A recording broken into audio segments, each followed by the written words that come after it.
puputukin niya yung balloon. Pagkaputok ng balloon, may memory verse dyan sa loob ng balloon na yan. Kahit sino na yung pupunta dito sa akin, yung unang maka-memory verse sa grupo nyo, at siya magre-recite dito sa unahan. Okay ba? Okay? Ready na ba? Ready? Unahan muna. Ready?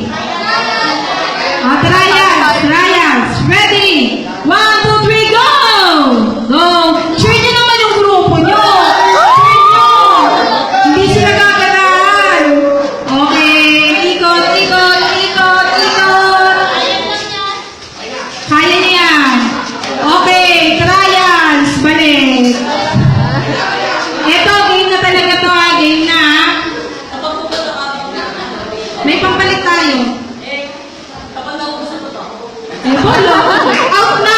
Out na pag naputok yan. Kailangan ingatan nyo yan. Ready? 1, 2, 3, go! Go! I-cheer nyo naman yung pag-group nyo. Para sila cheer. Okay yan. Sige, go ate. Go. Pasa mo na. Kailangan yan. Sige. Go! Magme-memorize pa naman kayo ng verse eh.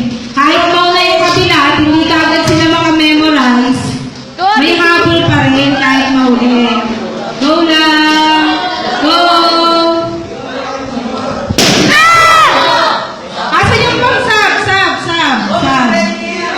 Okay, go! Ingatan ng bola. Pag naputok yung panalo na yung kabila.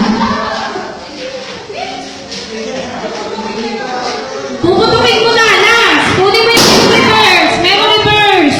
I-memorize nyo, pumunta dito pag na-memorize na. Memorize. Ay. Wala.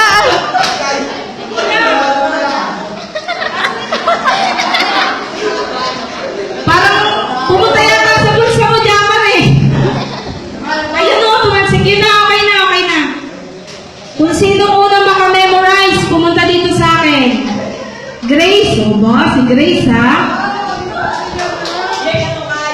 John 15:7. If ye abide in me and my words abide in you, you shall ask what you will and it shall be done unto you.